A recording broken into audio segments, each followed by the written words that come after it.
The shot overhead and the demonstrators continued looting. They just did not shoot again.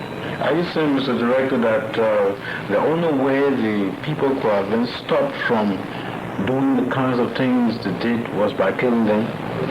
Negative. That's not what my intent in my answer at all. As I said, we had used tear gas. We had used just about all the means at our disposal, and we did not open fire into a crowd of demonstrators. Probably there was actually the case this year at Yana, but there was no one time where the law enforcement officers opened or ready fire into the crowd. But with that mass of people, it was really difficult to control. They were just completely out of hand. And as they continued, the demonstration escalated. Well, Mr. Director, most of the people were saying, in fact, that most of the shooting was being done by the police, and it was, in fact, the police that was hitting the people and shooting at them, and the soldiers were not participating as the police were participating in the entire episode. Perhaps you want to comment on this aspect, whether there's some truth in it. There is not an iota of truth in such a statement.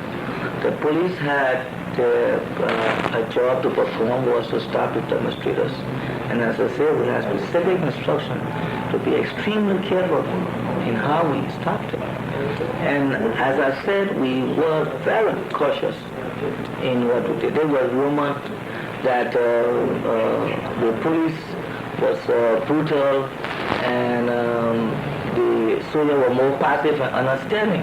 Well, I mean, this is the opinion of the people that were demonstrating. But as I said, I think the police was most understanding in the whole situation. I mean, we did all we could to prevent the riot.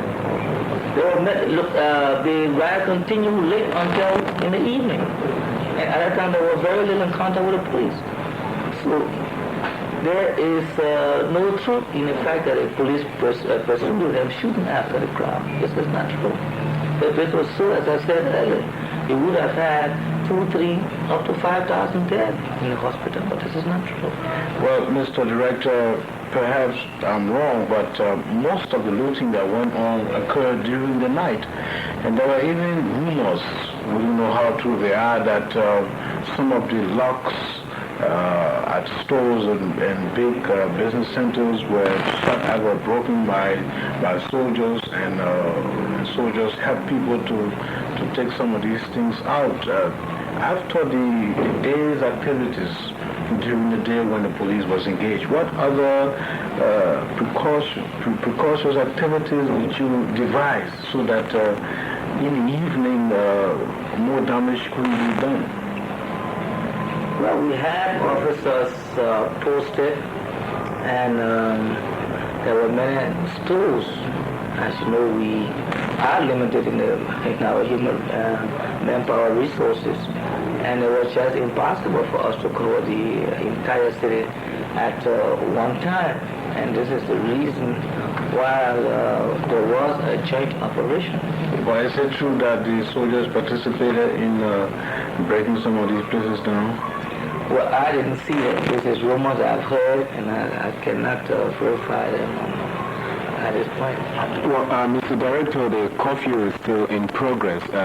We understand that some people in the medical profession and other people whose job makes it possible for them to be out in the street after 6 o'clock are being sort of embarrassed by some officers. What sort of arrangements are you making now to make sure that people who are in the medical profession and other people who are working late at night go through the street without being harassed by officers in the street? Well, those that have come to our attention, we have handled, like Dr. Kumeh, the GFK, called and informed me that he had a lot of patients And therefore you will have to, the doctors will have to travel to and fro from the hospital during the curfew hours. And we have prepared forms, the name of the doctor, his license number, his license plate number, and signed by me and signed by the doctor. Now, if this is brought to our attention in any other profession that will have to be out during the curfew hour, we will make the necessary adjustment. Mr. Director, what does it exactly mean to have a curfew imposed on a city from 6 in the evening to 6 in the morning?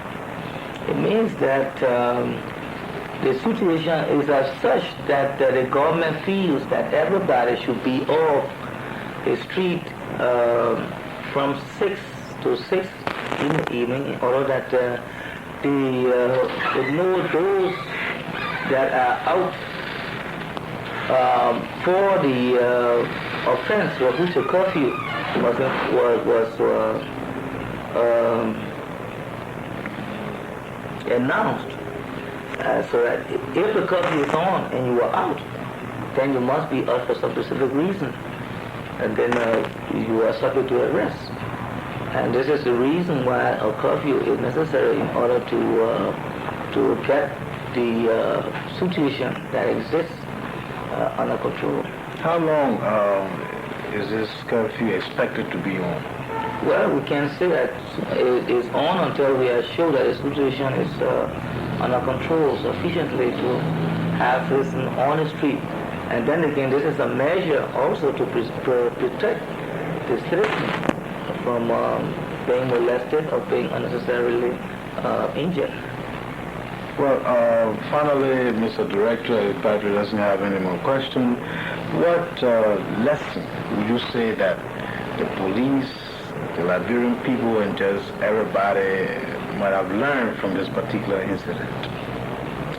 Well, firstly, first lesson is that we must know that what happened in other parts of the world happens in almost all parts of the world, regardless of the situation. And that we must be always prepared to combat any situation. We have, prior to now, taken things for granted. We have boasted of the 130 years of peace, tranquility, and solidarity. We have found out that even though you enjoy these qualities, it is also necessary. It is also necessary to have yourself in readiness for the outburst of any type of situation. So hereafter, I'm sure we are going to prepare and be ever vigilant, and we are not going to take anything for granted again. Well, I'd like to thank you very much, Director of Police, Mr. Varney Dempster, first of all, for clarifying rumors that you had shot people dead and had also shot some soldiers dead. And you have noted that, in fact, all of these were baseless and rumors, and also indicating exactly how the police began firing and the kind of restraint they exercise, resulting comparatively in a low casualty number, and also the kind of lesson you think that the country and perhaps our organizations have learned from the entire episode. This has been Haji Kromah with Patrick Kumeh in the office of the Director of Police, Mr. Varney Dempster. You're listening to programs coming to you from station ELBC. The time is 8 o'clock.